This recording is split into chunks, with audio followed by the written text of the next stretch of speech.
हम सब ने सुना, हम सब ने जाना, हम सब मानते हैं कि हमारा जो एक शरीर है जो सामने दिख रहा है, यही शरीर है। ओके। जो आंखों से दिखता है, जिसके अंदर हमारे हाथ पैर ये सारे ऑर्गन्स हैं। मैंने भी यही पढ़ा था, यही जाना था, पर पिछले हफ्ते मैंने एक बहुत ही अच्छा कोर्स ज्वाइन किया। और उस कोर्स ज्वाइन करने के बाद पता लगा मुझे कि हमारा जो शरीर है, जो हमें दिख रहा है, इसके अलावा भी इसकी अलग अलग परतें हैं, इसकी अलग अलग लेयर्स हैं। और हम सब लोग चाहते हैं जिंदगी में खुश रहना, हैप्पीनेस, ब्लिस बोलते हैं ना। ब्लिस मतलब है कि जिंदगी में पराकाष्ठा, खुशी की, सेटिस्फैक्शन की पराकाष्ठा को ही ब्लिस बोलते हैं। ओके। तो जैसे बोलते हैं ना, if you attain the self you attain the eternal happiness, कि अगर आप खुद को पालें तो फिर आप खुशी को है पा सकते हैं। तो मैं भी जब अभी एक ज्ञान लेना चाह रहा था तो मुझे पता लगा कि भाई हमारे शरीर की तो 5 लेयर्स हैं। ये जो हमारी बोन्स हैं, फ्लैश है, ये सारे ऑर्गन तो हैं ही। मगर हम जो लाइफ में ब्लिस पाना चाहते हैं, हम जो हैप्पीनेस पाना चाहते हैं, हम जो खुशी पाना चाहते हैं, उसके लिए परत दर परत हमको आगे चलना चाहिएगा।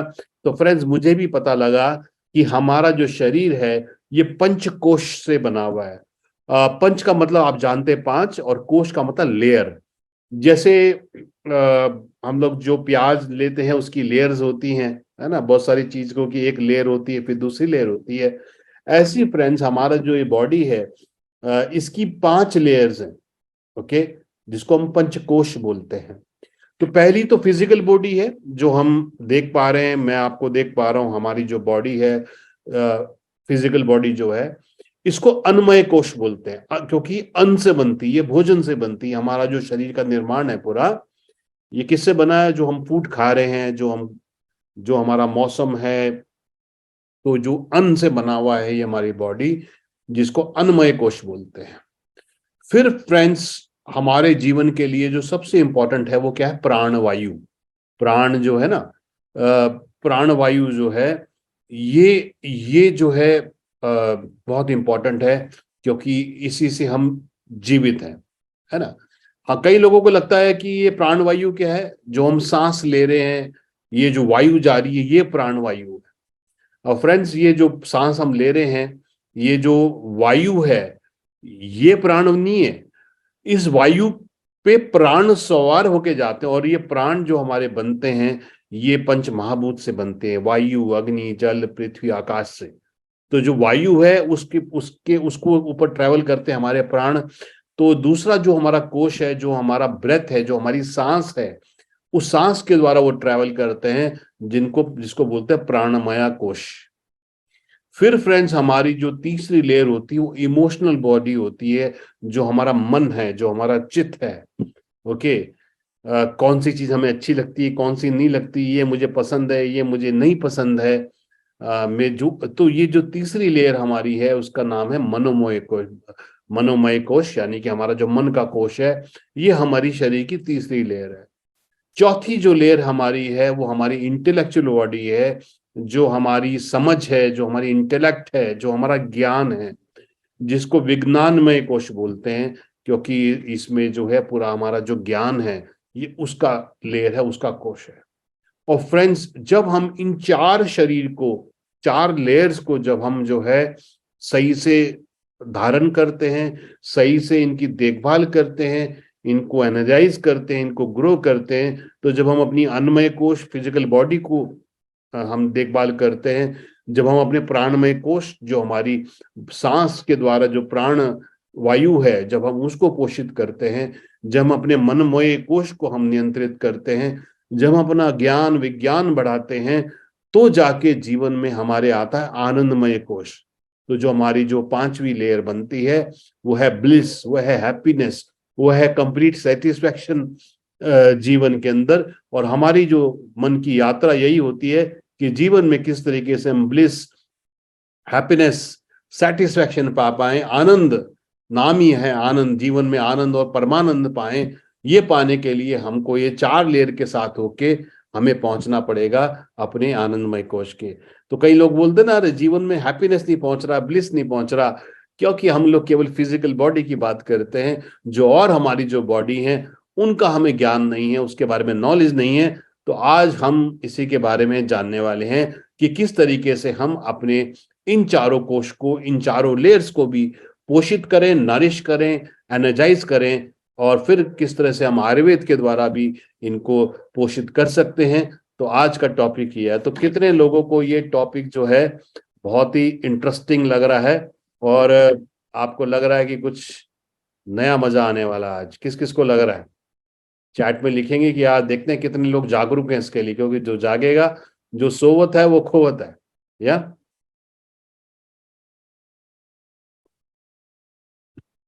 ओके, तो सब लोग आज बड़े जागरूक हैं और इंटरेस्टिंग है। चलिए आगे चलते हैं। तो फ्रेंड्स, हमारा जो बहुत सारे लोग एक्साइटेड हैं, ग्रेट। सो जैसे मैंने बात करी फ्रेंड्स, हमारा जो पहली फिजिकल बॉडी है, जो अन्नमय कोश है, आ, इसका जो कनेक्शन और ऑर्गन है हार्ट होता है हमारा।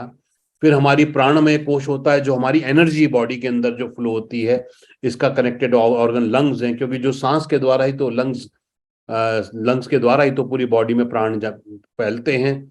फिर हमारा मनोमय कोश है, जिसका ऑर्गन है लीवर। और फिर हमारा विज्ञानमय कोश है, जिसका ऑर्गन है स्प्लीन हमारा। तो ये चार हमारे बेसिकली कोश होते हैं। तो सबसे पहले कोश की बात करते हैं, फर्स्ट लेयर की बात करते हैं हम अपने शरीर की, जिसको हम बोलते हैं अन्नमय कोश। ये किससे बनता है? ये बनता है made by the food wheat. जो भी हम भोजन करते हैं, ये हमारा जो है मनमय जो है अन्नमय कोश है। अब ये डिपेंड करेगा हम किस तरह का भोजन कर रहे हैं, हमारी कैसी प्रकृति है। जैसे हमने कई बार सेशंस करे तो हमने देखा ना कि भाई किसी की वात प्रकृति है, किसी की पित्त प्रकृति है, किसी की कफा प्रकृति है। अगर हम अपनी प्रकृति के अनुसार भोजन करेंगे, है ना, ऐसा भोजन जो हमारी प्रकृति के अनुरूप होगा, तो ही हम सही से होंगे ना। क्योंकि अब आप देखिए, हम नॉर्थ में जो लोग रहते हैं उनका चेहरा, उनका हाव भाव, उनके बॉडीज अलग होती है। जो नॉर्थ ईस्ट में रहते हैं, उनकी वहां की जलवायु के हिसाब से, वहां के हिसाब से होती है। साउथ में अलग है, यूरोप में अलग है, यूएसए में अलग है, अरब कंट्रीज में अलग है। तो आप देख सकते हैं कि जहां पर भी हमारा कैसा भोजन है, कैसा एनवायरमेंट है, कैसा वातावरण है, उसके अनुसार ही हमारा जो है शरीर का हमारा निर्माण होता है। और ये शरीर किससे बनता है? पंच महाभूत से। तो जो भी हम यूनिवर्स में क्या है, ये पांचों ऊर्जाएं हैं, एनर्जी है, वायु है, अग्नि है, जल है, पृथ्वी है, आकाश है। तो जो भी हम भोजन करते हैं, इनमें पांच तत्व होते हैं। हमारा जो ये यूनिवर्स है, हमारी जो बॉडी है, सब ये पंच तत्वों से बनी हुई है। और मृत्यु के बाद सब लोग उसी पंच तत्व में विलीन हो जाते हैं। तो ये इंपॉर्टेंट है। तो इसके लिए हमें क्या करना पड़ेगा इस अन्नमय कोश के लिए? कि अच्छा भोजन करें, हम सात्विक भोजन करें। Because we are what we eat. जो हम खाते हैं उसी से हमारा जो है शरीर का निर्माण होता है। इसके लिए अपनी प्रकृति के अनुसार, कि आपकी वात प्रकृति है, पित्त प्रकृति है, कफा प्रकृति है, किस तरह की प्रकृति है, उसी के अनुसार से भोजन करना चाहिए। इस शरीर को स्वस्थ रखने के लिए रेगुलर एक्सरसाइज, योगा, ये बहुत इंपॉर्टेंट है फ्रेंड। और जैसे बहुत अच्छी लाइन मैंने पढ़ी, when diet is wrong medicine is of no use, when diet is correct medicine is of no need. कि अगर हमारी डाइट अच्छी सही है, हमारा जो भोजन है वो संतुलित है, हम सही चीजें खा रहे हैं, तो फिर दवाई की जरूरत नहीं पड़ती। और अगर दवा हमारी जो डाइट है वही गड़बड़ है, तो फिर दवाई का भी कोई काम नहीं आता। सो फ्रेंड्स, अन्नमय कोश को जो है अन्नमय कोश को जो है संतुलित रखने के लिए आप जो है अपनी जो है हेल्दी डाइट खाइए, फ्रूट्स खाइए, वेजिटेबल्स खाइए, सात्विक फूड खाइए, योगा करिए, आसन करिए, प्राणायाम करिए, और मेडिटेशन करिए। तो ये बहुत इंपॉर्टेंट है। ये इंपॉर्टेंट फैक्टर है अन्नमय कोश का। दूसरा फ्रेंड्स बहुत इंपॉर्टेंट है प्राणमय कोश। जैसे मैंने बताया, जो हम वायु ले रहे हैं वो वायु ही प्राण नहीं है। उस वायु पे हमारे प्राण, जो पंच महाभूत से बने हुए होते हैं, वो हमारे शरीर में, पूरी बॉडी में ऊर्जा। तो जब तक आप जानते हैं कि ये प्राण शरीर में है, तब तक व्यक्ति जीवित है। और जब ये प्राण शरीर में नहीं रहते तो व्यक्ति का जीवन खत्म हो जाता है। तो ये प्राण वायु ही है जो हमको जीवन देती है। ये पूरे बॉडी में हमारे एनर्जी को फ्लो करती है। तो ये प्राणमय कोश कहाँ है? जो हमारा हार्ट है, ये जो एरिया है, ये हार्ट और लंग्स वाला जो एरिया है, ये हमारा प्राणमय कोश है। क्यों? क्योंकि हमारे पूरे शरीर में जो सांस जाती है, तो ये बेसिकली ये जो हमारी ग्रंथि होती है, जो थायराइड ग्लैंड होता है, यहाँ से प्राण जाते हैं और पूरे शरीर में लंग्स के द्वारा जो है फैलते हैं। और जो भी हम न्यूट्रिशन लेते हैं, जो भी हम भोजन करते हैं, वो जो न्यूट्रिशन पूरी बॉडी में जो फैलता है, वो हमारे जो हार्ट पंपिंग करता है उससे फैलता है। तो हमारी जो बॉडी में पूरे प्राण फ्लो करते हैं फ्रेंड्स, वो हमारे हार्ट और हमारा लंग्स जो है, ये हमारा जो अनाहत चक्र है, ये एरिया बहुत इंपॉर्टेंट है। तो अब जो अगर पूरे बॉडी में एनर्जी फ्लो हो रही है, प्राण फ्लो हो रहे हैं, ऑक्सीजन जा रही है, पोषण जा रहा है, नरिशमेंट जा रहा है, तो हम स्वस्थ हैं। अगर पूरी बॉडी में कहीं पे ब्लॉकेजेस हैं, कहीं पे फ्री रेडिकल ब्लॉकेज है, कहीं पे टॉक्सिन जमा पे हैं, कहीं पे फैट जमा है, तो ये एनर्जी का फ्लो जो है रुक जाता है। और जहां जहां पर एनर्जी का फ्लो नहीं आता, वहां विकार होते हैं, वहां रोग पूरे होते हैं। तो हमारे शरीर में 72,000 नाड़ीज हैं। ये जो हमारा बॉडी में एनर्जी का मूवमेंट है, ऐसी 72,000 नाड़ीज हैं। और ये नाड़ी जहां इंटरसेक्ट करती हैं, ऐसे उनको चक्रास बोलते हैं, और ऐसे 7 चक्रास हमारी बॉडी में हैं। तो ये चक्रास को एक्टिवेट करने के लिए प्राणमय कोश जो है बहुत इंपॉर्टेंट है।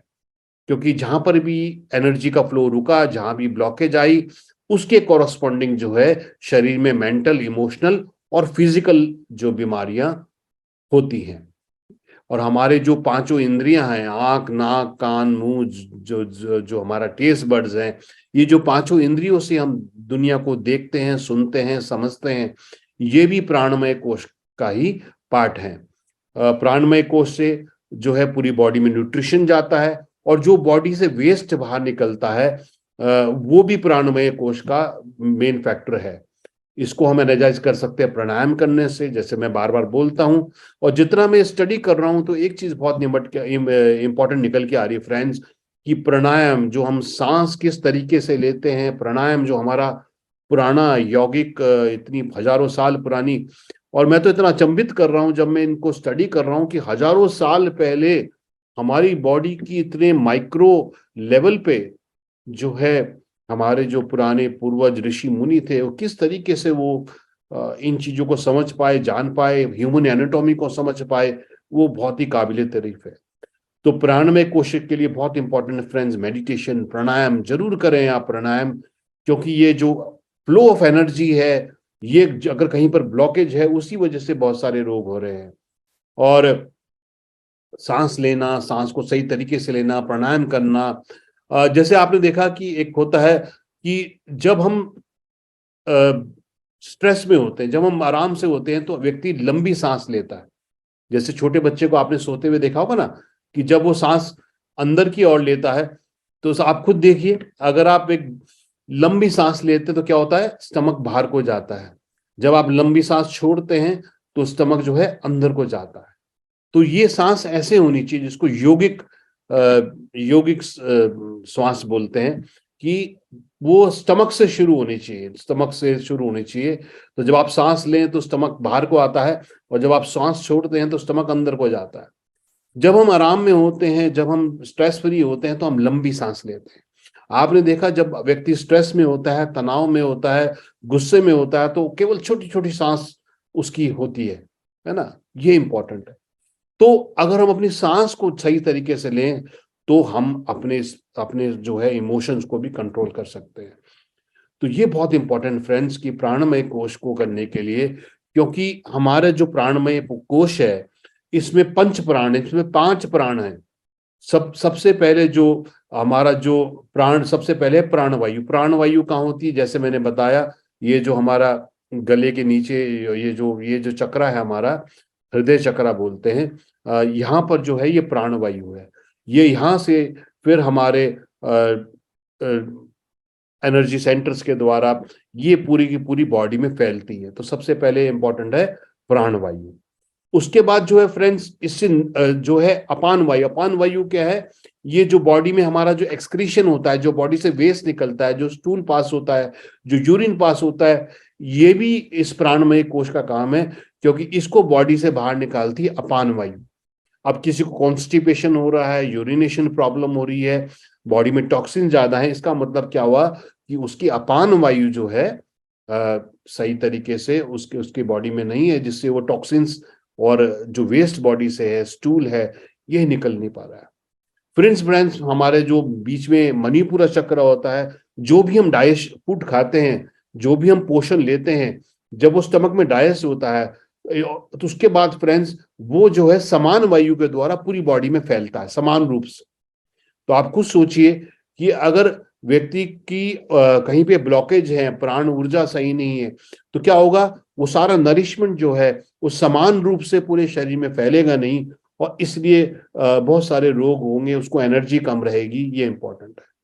फिर फ्रेंड्स ये जो है उसमें उड़ान वायु है, उड़ान वायु है ये गले यहां से लेके और ब्रेन तक, यानी कि फिर अगर उड़ान वायु कम है तो जो भी नरिशमेंट है वो ब्रेन में नहीं जा रहा है, और उससे आदमी की जो है ब्रेन जो है कंसंट्रेशन है, फोकस है, क्योंकि सारा जो हमारा कंट्रोल सेंटर वो तो ब्रेन ही है। तो अगर उड़ान वायु सही तरीके से बॉडी में नहीं जा रही तो हमारा जो ब्रेन है ये नरिश नहीं हो रहा है, और ब्रेन नरिश नहीं हो रहा तो व्यक्ति का आप जानते हैं कि उसके पूरी बॉडी का ही विकास नहीं होगा। उसके बाद जो फ्रेंड्स व्यान वायु है, व्यान वायु क्या है, ये पूरी बॉडी में फ्लो करती है कि जहां पर भी बॉडी को एनर्जी चाहिए, जहां पर भी लगता है कि बॉडी वीक हो रही है, तो व्यान वायु को मैसेज जाता है, और व्यान वायु जो है पूरे शरीर में फिर एनर्जी का, नरिशमेंट का, उसका फ्लो करती है। तो आप समझ सकते हैं कि जो प्राणवायु है वो कितनी इंपॉर्टेंट है, क्योंकि पूरे बॉडी में जो नरिशमेंट फ्लो हो रहा है, पूरी बॉडी से जो वेस्ट जा रहा है, हर ऑर्गन को जो नरिशमेंट मिल रहा है, हर ऑर्गन को जो ऑक्सीजन मिल रही है, चाहे आपका ब्रेन हो, उस सब के लिए ये जो है एनर्जी का फ्लो, जो वाइटल एनर्जी है, इसका फ्लो बहुत इंपॉर्टेंट है। और आप और हम उसके ऊपर ध्यान नहीं करते। हम भोजन पे तो ध्यान करते हैं, मगर हम ये बात ध्यान नहीं करते कि ये जो प्राण हमारे अंदर जा रहे हैं, जो सारा ऊर्जा का संचार कर रहे हैं, ये हम ध्यान नहीं कर रहे। इसी के कारण फ्रेंड्स अलग अलग चक्रास ब्लॉक होते हैं।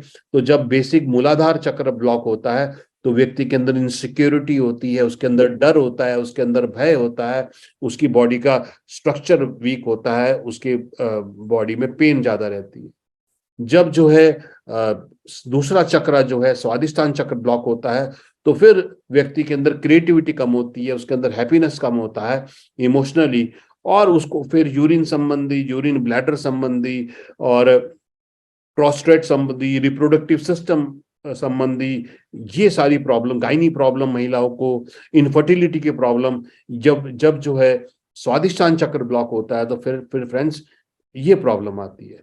जब मणिपुरा चक्र जो हमारा डाइजेस्टिव चक्र है वो ब्लॉक होता है तो फूड जो है नरिशमेंट में कन्वर्ट नहीं हो पाता, पूरे बॉडी में एनर्जी फ्लो नहीं कर पाती, पूरी बॉडी को पोषण नहीं मिल पाता। फिजिकली जो हमारे 7 धातु हैं, रस, रक्त, मांस, मज्जा, इनको नरिशमेंट नहीं मिल पाता, और इमोशनली और मेंटली व्यक्ति को कॉन्फिडेंस कम रहता है, उसके अंदर एग्रेशन कम होता है, उसके अंदर पैशन कम होता है, उसके अंदर कॉन्फिडेंस कम होता है। फिर जो है हृदय चक्र जो है, जब यहाँ पर ब्लॉकेज होता है तो हृदय चक्र से फिर व्यक्ति के अंदर इनसिक्योरिटी ज्यादा रहती है, वो लोगों से घुल मिल नहीं पाता, वो प्रेम भाव लोगों से नहीं बना पाता, लोग उससे कम्युनिकेशन नहीं कर पाते, और लंग्स ठीक से काम नहीं करते, ऑक्सीजन ठीक से काम नहीं करती, व्यक्ति का कोलेस्ट्रॉल, लिपिड प्रोफाइल, ये सारा वजन बढ़ना शुरू हो जाता है जब हृदय चक्र ब्लॉक होता है। उसके बाद जो विशुद्धि चक्र है ये ब्लॉक होता है तो व्यक्ति को फिर थायराइड की प्रॉब्लम हो जाती है, कम्युनिकेशन की प्रॉब्लम हो जाती है, वो अच्छे लोगों से, अच्छी तरीके से बातचीत लोगों से नहीं कर पाता, कम्युनिकेट नहीं कर पाता। आप देखिए हर ऑर्गन, हर जो चक्र है वो किसी ना किसी ऑर्गन से जुड़ा हुआ है और हमें फिजिकली, मेंटली और इमोशनली असर डालता है। तो जब ये जो अजना थर्ड आई चक्र ब्लॉक होता है तो व्यक्ति की मेमोरी, कंसंट्रेशन, फोकस वीक होता है, उसको सिर दर्द, माइग्रेन की प्रॉब्लम उसको रहती है, ईयर, नोज, थ्रोट में उसको प्रॉब्लम रहेगी, और उसके अंदर थोड़ा विजडम, थोड़ी नॉलेज, समझ वो कम रहेगी जब ये चक्र ब्लॉक होगा। और जब ये कपाल चक्र, जो क्राउन चक्र ब्लॉक होता है व्यक्ति का, क्योंकि यहीं से सारा कंट्रोल होता है, तो व्यक्ति के अंदर जो है वो स्पिरिचुअली नहीं जुड़ पाता, वो हील नहीं कर पाता, वो कुदरत के साथ जुड़ा हुआ महसूस नहीं करता। तब आप, मेरे ख्याल से कितने लोगों को ये समझ आया है कि जो प्राणवायु है, ये जो सांस हम ले रहे हैं, इसको सही से करना जो है बहुत ही जो है इम्पोर्टेंट है। तो कितने लोगों को समझ आया है? कि ये जो सांस हम ले रहे हैं, जो प्राण हम ले रहे हैं, एक्चुअली सारा का सारा जीवन, हमारा सार इसी के ऊपर है, और इसी को सबसे ज्यादा हम नेग्लेक्ट करते हैं। या तो सब लोग अब जो है प्राणायाम करना सीखिए। चलिए कभी इस पे भी सेशन करेंगे कि सबको फिर किसी दिन प्राणायाम करना सिखाएंगे, है ना। अलग अलग तरीके के प्राणायाम जो हैं ये हम सीखेंगे। जैसे वैसे तो आपने सीखा ही होगा, जैसे कि अनुलोम विलोम है, जब आप लेफ्ट नोस्ट्रिल को क्लोज करते हैं, राइट से सांस लेते हैं, तो 8 गिनने तक सांस लीजिए, लेफ्ट नोस्ट्रिल क्लोज कीजिए, सांस को ऊपर तक लीजिए और होल्ड करिए। जित कम से कम 8 गिनती तक होल्ड करिए। जब आप होल्ड करते हैं तो उतनी देर तक ऑक्सीजन ज्यादा आपकी बॉडी में रहती है। तो लेफ्ट से सांस ली, लेफ्ट को क्लोज कीजिए, राइट से सांस लीजिए लंबी, होल्ड करिए 8 गिनती तक, और फिर लेफ्ट से राइट से सांस ऊपर ली, फिर लेफ्ट से सांस धीरे धीरे छोड़िए। और जब भी सांस छोड़े बहुत धीरे धीरे कंट्रोल में छोड़े। जितना कंट्रोल में सांस छोड़ेंगे उतना बेहतर रहेगा। बहुत तेज तेज नहीं करना हमको, है ना, कंट्रोल में करना है। तो ऐसे कम से कम 6-7 बार राइट से सांस लीजिए, लेफ्ट से छोड़िए, और फिर उल्टा करिए। फिर अपना राइट नॉस्ट्रिल क्लोज कीजिए, लेफ्ट से सांस लीजिए, होल्ड करिए और धीरे धीरे छोड़िए। इस तरह से आप अनुलोम विलोम करें, भस्त्रिका प्राणायाम करें, है ना, ये सारी चीजें करें तो बहुत बेहतर रहेगा।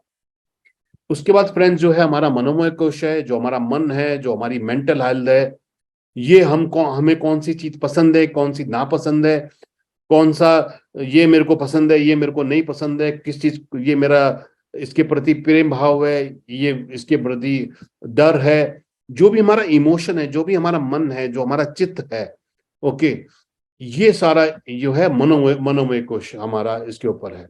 ओके, तो ऐसे व्यक्ति जिनका किसी चीज में फोकस नहीं लगता, किसी चीज में मन नहीं लगता, बहुत जल्दी मन उचट जाता है किसी चीजों से। अब बोलते ना कि मेरा अपनी थॉट के ऊपर जो है कंट्रोल नहीं है मेरा, जिस तरफ जाती है मैं फोकस नहीं कर पाता, मैं कंसंट्रेशन नहीं कर पाता। तो ये बहुत इंपॉर्टेंट है, क्योंकि ये हमारा मनोमय कोश है। और जैसे बोलते हैं ना, मन चंचल होता है, इसको कंट्रोल करना, इसको रास्ते पे लगा के रखना, इसको फोकस पे लगाना रखना बहुत जरूरी है। तो इसके लिए भी फ्रेंड्स जो है आपकी प्राणायाम जो है, ब्रीदिंग बहुत इंपॉर्टेंट है, मेडिटेशन। मेडिटेशन बेसिकली क्या होता है कि आप कुछ समय जरूर निकालें जहां पर आप मेडिटेट का मतलब है कि आप जब आप बाहर नहीं अंदर की ओर देखते हैं, आप अंदर की ओर फोकस करते हैं। आप प्रत्याहार प्रत्याहार क्या होता है, जब आप जो है बाहर से डिस्कनेक्ट अपने को करते हैं, और चाहे अपनी सांस पे फोकस करें, चाहे अपने चक्रास पे फोकस करें, है ना, ये करना जरूरी है। किसी सिंगल पॉइंट पे कंसंट्रेट करें। तो जब आप बाहर से विड्रॉल करते हैं और अपनी सांस पे फोकस करते हैं, अपने अंदर फोकस करते हैं, और धीरे धीरे उसको बढ़ाते हैं, मेडिटेशन को बढ़ाते हैं, तो आपका जो ये मन है, जो चंचल है, जो टिकता नहीं है, जो फोकस नहीं करने देता, उसको हम अपना जो है अपने कंट्रोल में ला सकते हैं। और तो क्योंकि हम उसके सर्वेंट ना बने, वो हमारा सर्वेंट बने, ये बहुत इंपॉर्टेंट है। इसके लिए भी प्राणायाम, आसन, मेडिटेशन, है ना, ये चीजें बहुत जरूरी हैं। अपने मनोमय कोश को या ध्यान लगाना, है ना, ये बहुत इंपॉर्टेंट है। उसके बाद फ्रेंड्स हमारा विज्ञान में कोश है, ये हमारा नॉलेज है, इंटेलेक्ट है। जो बोलते ना एक आत्मा की आवाज, कि यार मेरा अंदर की आवाज बोल रही है सही है, मेरी अंदर की आवाज बोल रही है गलत है, जो गट फीलिंग है ना, जो हमारा विजडम है, वो सारा हमारा विज्ञान में कोश है। अब आप खुद सोचिए कि जो हमारे पुराने ऋषि मुनि थे, अब मॉडर्न साइंस में तो अभी 100-150 साल पहले देख रहे हैं कि साहब जैसे विदेशों में तो बहुत बाद में पता लगा उनको कि पृथ्वी गोल है। क्योंकि मगर हमारे जो पुराने ऋषि मुनि थे, वो जो है, क्योंकि वो ज्योग्राफी को हमारे यहाँ क्या बोलते, भूगोल, भू मतलब धरती, गोल। देखिए उस जमाने में भी हमारे जो ऋषि मुनि थे उनको मालूम था कि पृथ्वी गोल है। क्योंकि विदेशी लोग तो सोचते थे कि पृथ्वी जो है ये चकोर है, और एक एंड के बाद जब हम पहुंचेंगे तो हम गड्ढे में गिर जाएंगे। मगर जब लोग गए तो देखा कि जब घूमते हैं तो पूरी पृथ्वी गोल है। तो हमारे यहाँ तो उस जमाने में देखिए ऋषि मुनि उन्होंने तारों की गणना कर ली, तारों का डिस्टेंस कैलकुलेट कर लिया उन्होंने, कौन सी तिथि कब आती है, क्या आता है, एग्जैक्टली वही आता है। सूर्य के बारे में, प्लैनेट्स के बारे में जान लिया उन्होंने इतना बिना गए। उनके पास तो उस जमाने में टेलीस्कोप नहीं थे, किस तरीके से उन्होंने गणना करी, यही विज्ञान में कोश है फ्रेंड्स। तो निरंतर ज्ञान से, निरंतर नॉलेज से, नई नई चीजें सीखने से, है ना, ये हमारा जो विजडम है, ये जो हमारा विवेक है, ये हमारी जो आत्मा की आवाज है, ये कांस्टेंट लर्निंग और विजडम से ये जो है बिल्डअप होती है। तो इसके लिए भी प्राणायाम, आसन जो है, कंसंट्रेशन, मेडिटेशन, ध्यान, सीखने की प्रवृत्ति, ये जो है हमको आगे की ओर बढ़ाती है। तो फ्रेंड्स, जब आप अपने शरीर को ठीक से करेंगे, सही से भोजन करेंगे, अपने शरीर के अनुसार भोजन करेंगे, सही समय पे भोजन करेंगे, योगा करेंगे, फिजिकल एक्टिविटी करेंगे, प्राणायाम करेंगे, तो क्या होगा, आपकी ये फिजिकल बॉडी यानी कि अन्नमय कोश जो है ये पोषित होगा। जब आप प्राणायाम करेंगे, सांस देखेंगे, अपने जो आपके ब्लॉकेजेस हैं अंदर, उनको जब ठीक करेंगे, ओके, इस कुदरत से एनर्जी लेंगे और ऐसा करेंगे कि आपकी बॉडी में एनर्जी का फ्लो सही रहे, तो आपका प्राणमय कोश पोषित होगा, जिसके कारण पूरा न्यूट्रिशन पूरी बॉडी में जाएगा और जो ब्लॉकेजेस हैं वो दूर करेंगे। उसके बाद फ्रेंड्स जो है हमारा मनोमय कोश है। तो जब अपनी थॉट्स को, जब कुछ समय आप अकेले को देंगे, कुछ समय आप ध्यान लगाएंगे, मेडिटेट करेंगे, कुछ समय अपना मोबाइल हटाएंगे, लैपटॉप हटाएंगे, टीवी बंद करेंगे, अलग से कमरे में बैठ के 5-10-15 मिनट ध्यान लगाएंगे, तो आपको समझ आएगा कि ये जो ये जो मन है, जो चित्त है हमारा, इसको भी हम कंट्रोल कर सकते हैं और इसको भी हम फोकस पे लगा सकते हैं अपने गोल्स की ओर। और फिर निरंतर नॉलेज लेने से हमारा इंटेलेक्ट, हमारा विजडम डेवलप होता है, जिसको हम विज्ञानमय कोश बोलते हैं। और अगर हम अपना जो है शरीर को ठीक से चलाएं, अपने सांस को, प्राण को ठीक से चलाएं, और हम अपने मन को कंट्रोल करें, और हम अपने जो है ज्ञान को निरंतर लगते रहें, तो फिर एक स्टेट हमारे जीवन में आती है जो होती है अल्टीमेट ब्लिस, अल्टीमेट हैप्पीनेस। ये आपको, आपकी हॉबी, जब हम अपनी हॉबी करते हैं ना, किसी को गार्डनिंग की होता है, किसी को स्पोर्ट्स का होता है, किसी को स्विमिंग का होता है, किसी को क्रिकेट खेलने का होता है ना, किसी को खाना बनाने का होता है। वो देखिए, तब आदमी जब अपनी हॉबी करता है, ऐसी चीजें करता है जो जो उसको करने में अच्छा लगता है, तो उस टाइम उसको बड़ी खुशी होती है। और ये सब अवस्था ही फ्रेंड्स आनंदमय कोश है। तो अपने शरीर को ठीक से रखिए, अपने मन को कंट्रोल करिए, अपने ज्ञान को निरंतर बढ़ाते रहिए, और जो है अपने प्राण जो है, प्राण वायु जो है, इस प्राण वायु को पोषित करते रहिए। तो जीवन में फिर आप अपने आनंद, पांचवी जो लेयर है, आनंदमय कोश तक पहुंच जाएंगे।